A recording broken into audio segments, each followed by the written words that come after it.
Nous sommes entrepreneurs, investisseurs, salariés, étudiants, artistes.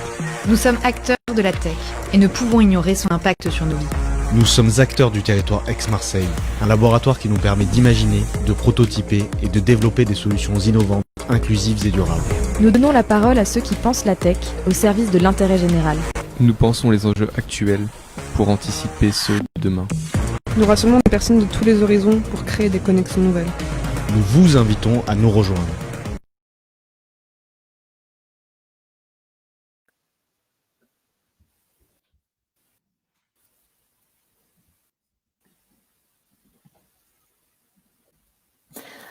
Bonjour à tous, ravi de vous retrouver pour cette première douche de la grande salle de bain. Je suis Julie Davy-Copin, présidente déléguée de la French Tech Aix-Marseille Région Sud. Alors aujourd'hui, on va s'interroger sur les smart cities. Vivre dans une ville connectée, dynamique, qui laisse une grande place à l'environnement, bref, une ville plus facile à vivre. On en rêve tous, et justement, le gros enjeu aujourd'hui est de faire en sorte que chaque citoyen puisse avoir accès aux avantages des smart cities. Alors, on se demandera ce matin comment rendre la ville plus durable et plus inclusive. Pour en parler avec nous, j'ai le plaisir d'accueillir Carlos Moreno, notre grand invité. Bonjour Carlos. Bonjour Julie, plaisir d'être ici au Grand Bain pour cette première, dans les baigneurs du Grand Bain qui est arrivé hier, et donc je plonge avec vous. Ravi. Donc vous êtes urbaniste, chercheur associé à l'IAE Paris, Université Panthéon-Sorbonne.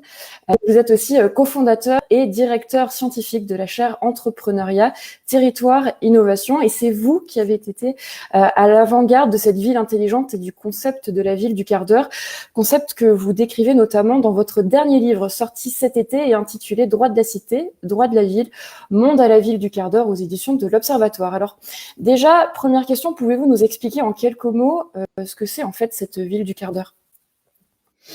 Merci Julie. Ce quart d'heure est un concept qui concerne comment vivre mieux dans une ville, qu'elle soit métropolitaine ou que ce soit de la taille, peu importe, pourvu qu'on trouve une échelle humaine.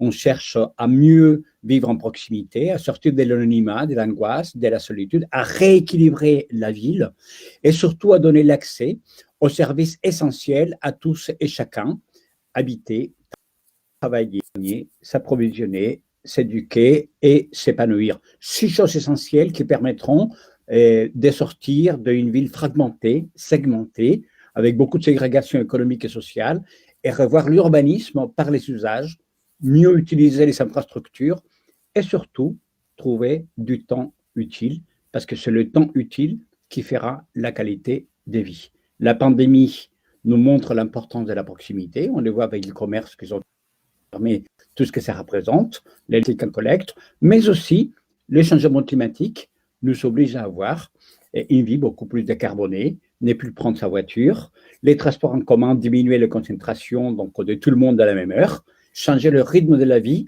et utiliser mieux la ville. C'est ça, la ville de proximité, c'est ça la ville du quart d'heure. Et justement, comment est-ce qu'on intègre la tech dans la construction de ces modèles de ville intelligente? C'est très important, la technologie, je l'ai dit toujours à tous qui sont dans la technologie, j'y viens moi-même, ayant été un ancien start-upper par rapport à la ville intelligente, mais j'ai compris que le succès de la technologie par rapport à la ville, c'est quand on est capable de proposer des nouveaux usages et la technologie vient encourager ces usages. Ce n'est pas la tech pour la tech, parce qu'à ce moment-là, on fait une ville technocentrique, désincarnée, déshumanisée. C'est surtout parce qu'on a des usages. On le voit aujourd'hui avec le télétravail. La pandémie du Covid-19 nous empêche aujourd'hui d'aller, et c'est une bonne chose, tous à la même heure, traverser d'est en ouest ou de nord à sud pour aller faire de la présence sur des choses qu'on aurait pu faire autrement ailleurs. Le télétravail, c'est une manière de décentraliser le travail, de pouvoir travailler autrement. On ne pourra pas le faire sans la technologie. Les plateformes numériques qui permettent de faire, par exemple, des vélos partagés, des vélos à assistance électrique, on les fait grâce à la technologie. Sans la technologie, on ne pourrait pas utiliser les vélos à mode partagé. Et aujourd'hui, c'est un élément indispensable être en vélo parce que c'est décarboné, ça permet de faire des distances, y compris avec des vélos électriques. Et donc, la technologie est indispensable. Un budget participatif d'une ville pour monter des projets qui sont cofinancés par la ville et qui permettent aux associations de faire localement des projets dans la proximité. On ne pourra jamais faire un budget participatif sans la TIC. Et les exemples, donc, il nous faudra toutes les journées pour les égrener les uns après les autres. Vous-même, vous travaillez sur l'agriculture urbaine, sur l'agriculture en général. Et on en a besoin de la technologie pour mieux sentir comment mélanger les différents éléments qui optimisent, donc par rapport au soleil, par rapport au vent, par rapport aux fertilisants naturels, etc. Donc, la technologie, comme Bernard Stiegler qui nous a quittés cet été au mois d'août, c'est un pharmacon, c'est un remède, c'est un poison. Donc, prenons le parti remède et créons de la valeur et du lien social avec. Je lisais dans une interview récemment que pour vous, la ville du quart d'heure offrait un cadre de vie apaisé. C'est ce qui m'a marqué, le mot apaisé. Alors, je me suis dit, quand même, quand on imagine cette ville du quart d'heure, cette ville intelligente et durable, ça va forcément avoir un prix sur l'immobilier puisque tout le monde va vouloir vivre, en tout cas, dans cette ville avec toutes ses qualités. Donc, comment faire en sorte que cette ville intelligente ne soit pas seulement un luxe qui est accessible aux plus aisés, comme souvent? Julie, c'est une excellente question et c'est très important d'avoir cette réflexion.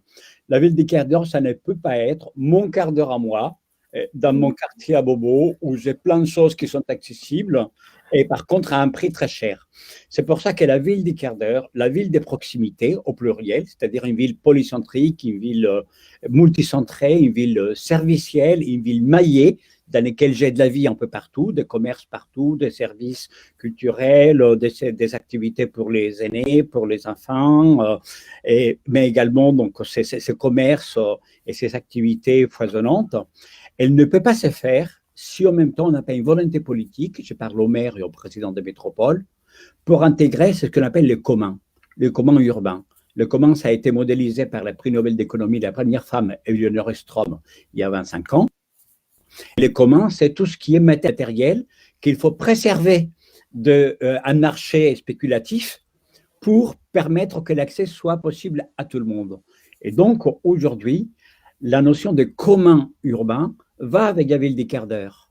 Dans les cas, par exemple, d'une ville comme Paris, qui a été la première à adopter la ville des quarts d'heure avec Madame Hidalgo dans son programme pour cette nouvelle mandature, et il y a, par exemple, un outil financier qui s'appelle la CEMA-Est, qui est l'économie mixte, qui a des mètres carrés à Paris, qui l'utilise donc pour installer des commerces de proximité et qui sont loués avec des prix qui sont en dehors de la spéculation immobilière. C'est également la foncière de Paris, ça fait partie de ces programmes-là à Paris, et la foncière, c'est des mètres carrés qui sont achetés également pour avoir une location ou une vente qui se fait à des prix inférieurs au marché. Donc, vous avez parfaitement raison. Il faut mettre en place de nouveaux outils financiers qui permettent d'avoir cette gestion du commun, permettant d'échapper en tant que mécanisme de régulation aux lois tout simplement du marché et où les spéculations deviennent très vite et c'est une source d'exclusion. Mais c'est une excellente question et hier j'étais en Italie et à New York sur cette discussion-là et je suis ravi de voir qu'il y a une prise de conscience sur cette notion de commun urbain qui est fondamentale pour l'associer à la ville des quarts d'heure. Et je précise que c'est quand même inédit de vous entendre dire dans une même journée, vous avez pu être à New York en même temps en Italie. Donc c'est aussi une période très particulière que l'on vit en ce moment. Mais du coup, je rebondis un petit peu sur ce que vous me dites. Comment fait-on justement pour ne pas fracturer un peu, d'avoir les centres-villes d'un côté, les banlieues de l'autre, voire même la ruralité? Comment est-ce qu'on sort justement de cette opposition entre les espaces urbains, les espaces ruraux? Comment vous arrivez à concilier justement ces espaces pour que chacun bénéficie aussi de cette hyper proximité et d'être justement dans cette ville intelligente? Oui, tout à fait. En fait, là, vous avez posé deux questions en une seule. Donc, la première question, c'est à une échelle métropolitaine. Donc, à une échelle métropolitaine, nous avons développé donc ce concept qui est la métropole polycentrique. La métropole polycentrique aujourd'hui, c'est un concept qui a été adopté, donc pas uniquement donc au niveau des casques urbains historiques, mais c'est le cas de Milan, par exemple, donc en Italie, où il y a un programme extrêmement fort autour de cela, à Melbourne, à Ottawa, à Montréal, à Toronto, où on gère à l'échelle d'une agglomération métropolitaine cette polycentricité. Bien sûr, ce n'est pas une baguette magique, donc on ne le décrète pas dans les 24 heures, mais c'est une transformation dans laquelle on va explorer les territoires grâce au numérique pour identifier toutes les zones dans lesquelles on n'a pas un rééquilibrage des services. Et donc, on travaille effectivement pour développer donc cette polycentricité. C'est ce qui est en train de se faire aujourd'hui à Milan, qui est donc la troisième grande agglomération européenne. Après, il y a une deuxième question que vous avez posée qui est la ruralité. Je dirais, il y en a une autre question avant, mais qui va ensemble, c'est les villes moyennes et la ruralité. Les villes moyennes, c'est très important aujourd'hui de les rendre attractives pour permettre de ne pas charger les agglomérations métropolitaines. Les villes moyennes, on travaille pour faire également donc, des villes dans lesquelles on n'a pas uniquement des centres désincarnés, mais on a cette capacité à mailler la ville. Et ensuite, la ruralité, on a développé un concept qui est moins connu, mais pour lequel on va les faire connaître dans une période où il y a des élections régionales, qui est les territoires de la demi-heure. Les territoires de la demi-heure, c'est ce que nous appelons des nouvelles armatures territoriales, c'est-à-dire à l'échelle d'un territoire, quand la ruralité n'existe pas en autarcie. La ruralité existe parce qu'elle est en lien avec des villes moyennes qui elles-mêmes sont en lien avec les métropoles. Donc, nous voulons rééquilibrer donc, les armatures régionales pour développer ce qu'on appelle des régions à multiservices, des ruralités à multiservices, c'est-à-dire qu'on puisse les mettre en réseau les unes avec les autres pour leur donner de l'attractivité. Cette attractivité aujourd'hui est indispensable. La difficulté à l'échelle des armatures régionales, c'est l'absence de transport. Dans une ville compacte ou dans une métropole, on a des transports en commun qui peuvent, avec la multimodalité et les nouvelles technologies, donc très vite pallier aux difficultés, tandis que dans les armatures régionales, on a une difficulté donc, à accéder à une mobilité, c'est essentiellement la voiture, et donc il faut imaginer des nouvelles manières de se déplacer avec des voitures, donc voitures partagées, voitures électriques, mais il y a un travail de fond, des réflexions sur comment on structure. Donc, mais on est en train de le faire. On a fait un manifeste avec Jean-Christophe Fromentin, Carole Delga, Xavier Bertrand, et Bruno Retailleau, qu'on a publié dans les Figaro, et on a fait une conférence de presse, et dans laquelle on appelle pour les prochaines élections régionales, à de manière programmatique, construire cette notion de territorialité de la demi-heure. C'est ça qui était un peu au cœur des mouvements des Gilets jaunes, parce qu'on disait, s'ils avaient eu accès à moins d'une demi-heure à leur service de base, on n'aura pas eu peut-être cette flambée qu'on a eue par la suite. Merci Carlos. J'aurais une petite question aussi concernant notre territoire ici à Aix-Marseille. Donc la métropole d'Aix-Marseille est un espace qui est très hétérogène, hein. On a une petite ville résidentielle, Aix-en-Provence, un tissu industriel dense entre les deux dans la métropole, et puis Marseille qui est une ville géante, très cosmopolite. Comment peut-on, selon vous, justement, unifier ces territoires qui sont très divers ? C'est une très bonne question, Julie, et je connais bien les territoires d'Aix-Marseille, je connais bien les difficultés à structurer cette métropole, je connais bien la genèse de cette métropole qui a du mal à trouver même son identité, comme vous venez parfaitement de le décrire, hein. Et donc, je l'ai souvent dit à mes amis donc, dans la métropole Aix-Marseille, parce qu'en plus, c'est une métropole portuaire, donc on a quand même un port extrêmement important qui complexifie pas mal les choses. Donc moi, ce que j'ai défendu tout au long de diverses réunions et auxquelles j'ai pu participer, c'est que nous devons remettre à plat la métropole, Aix-Marseille, non pas pour l'unifier, je pense que c'est peine perdue, je pense qu'on ne pourra jamais unifier un territoire comme Marseille, mais pour ressortir des différences qui peuvent donner de la complémentarité dans la manière de vivre ensemble. Aujourd'hui, cette métropole, elle ne vit pas ensemble. Donc, ce qui se passe à Aix, ce qui se passe à Marseille, sont des territoires extrêmement disjoints où on voit la difficulté à assurer cette connectivité. Donc, moi, j'ai dit à mes amis d'Aix-Marseille que nous devons, de manière programmatique, imaginer donc, une métropole décentralisée, et une métropole décentralisée soit capable de faire ressortir davantage, je dirais, les particularités de chacun, non pas pour les effacer et les unifier, mais pour créer beaucoup plus de valeur qu'on ne crée pas aujourd'hui en commun. Et je pense que la technologie, elle pourrait jouer un rôle majeur avec une plateforme qui donnera beaucoup plus de multiservices, avec beaucoup plus d'exploration de territoire sur cette difficulté. On voit même la métropole de Marseille, la ville de Marseille elle-même, donc comment elle est hétérogène, et cette difficulté à lui donner une identité beaucoup plus perceptible. Donc je pense qu'il y a un travail, je l'ai dit à mes amis dans la métropole de Marseille, on a un travail vraiment de pouvoir plus explorer les différences pour davantage les mettre en valeur, plus que chercher l'unité, parce que l'unité c'est peine perdue. Merci beaucoup pour ces réponses inspirantes, Carlos Moreno. Nous allons passer à présent aux questions de la communauté avec une première question qui a été posée sur le chat sur la place de la mobilité électrique et sur son caractère décarboné. Donc un internaute qui se demande si c'est vraiment décarboné comme on le qui met un petit peu en doute ce qui a été dit précédemment.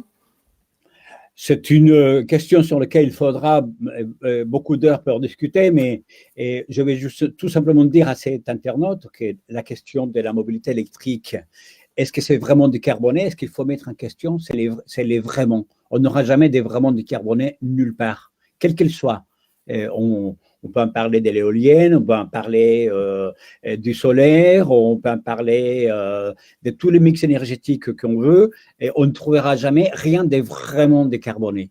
Aujourd'hui, on cherche à voir, on va dire, et le moindre mal en quelque sorte, mais ce n'est pas forcément un mal, scientifiquement, donc je dirais, le moindre impact.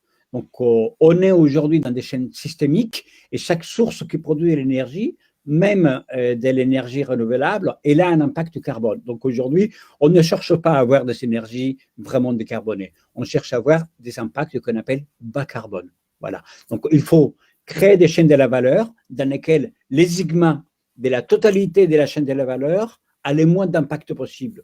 Mais aujourd'hui, tout un impact carbone, ça serait 20 rêves, et quand nous sommes dans des réalités qui sont un peu beaucoup plus complexes. Deuxième question qu'on a reçue. Alors, comment rendre les villes plus résilientes aux pandémies, surtout dans ce contexte actuel et ce modèle de densification et de proximité? Oui, c'était une très bonne question parce qu'aujourd'hui, quand on a lancé ce concept de la ville des proximités, la ville des quarts d'heure, c'était avant la pandémie. Donc, on était mu essentiellement dans mes travaux scientifiques par une ville décarbonée face donc à la neutralité carbone en 2050 et donc le besoin de diminuer 65% nos impacts carbone. C'était au mois de novembre-décembre quand il y a eu les élections municipales, parce que ce concept a été adopté à Paris par Mme Hidalgo, mais à Nantes par Mme Jeanne Rolland, à Mulhouse par Mme Lutz, à Bordeaux également, donc par M. Florian qui n'a pas gagné. Donc la pandémie est arrivée au mois de mars, les élections ont été repoussées, et qu'est-ce que cette pandémie a montré? A montré les besoins de proximité, les besoins de vivre différemment, le besoin d'accéder au commerce de proximité, le besoin d'accéder à la solidarité, s'occuper des aînés, le besoin de connaître ses voisins, parce qu'on applaudissait à 20 heures de fenêtre et on a découvert ses voisins et ses voisines. Donc, en fait, la pandémie a donné un élan mondial. On s'est retrouvé avec des messages du monde entier qui nous disaient ce concept, et aujourd'hui, on nous montre sa pertinence, parce que vivre en proximité, c'est aujourd'hui la manière de retrouver de la qualité de vie urbaine, parce qu'on a repris une nouvelle notion du temps. On a actuellement beaucoup d'articles dans la presse sur le temps.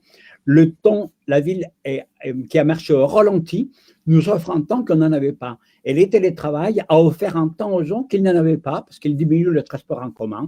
Donc, en fait, on a eu cette découverte du temps et cette découverte de la proximité. Et cette découverte, il y a un élan des Français qu'on n'avait jamais vu pour le commerce de proximité, qui sont en danger aujourd'hui et qui montrent leur pertinence, non pas uniquement pour acheter des choses, mais par les liens sociaux qu'ils représentent. C'est pour ça que j'ai fait partie de ceux qui se battent, pour que dans les mesures par rapport à la pandémie, on considère les Français de manière responsable, capables d'aller faire ce course en proximité, tout en prenant des mesures sanitaires. Le commerce démontre plus que jamais son importance dans les liens sociaux, et ça fait partie de la ville des quarts d'heure. Oui, d'où l'importance d'avoir aussi une pensée très forte aujourd'hui pour les petits commerces dans ce contexte-là, et de rappeler que votre livre, votre dernier livre, Droit de cité de la ville du monde, Monde à la ville du quart d'heure, est disponible en librairie en click et collect. Donc si vous voulez tout savoir sur la ville du quart d'heure, pour ceux qui nous écoutaient, vous pouvez très bien aller vous le procurer auprès de vos libraires près de chez vous. Merci encore Carlos Moreno d'avoir été notre invité ce matin. Merci de ces échanges. Merci à tous de nous avoir suivis. J'espère que vous avez pu avoir, comme moi, un gros bain d'inspiration ce matin. On se retrouve jeudi 26 novembre prochain pour une deuxième interview de la grande salle de bain au sujet cette fois de la EdTech avec Mathieu Nebra, le fondateur du site de formation en ligne Open Classrooms. Merci Carlos, bonne journée. Julie, plongez tous dans les grands bains. À bientôt Julie et Au revoir. merci à la French Tech Marseille. Bravo.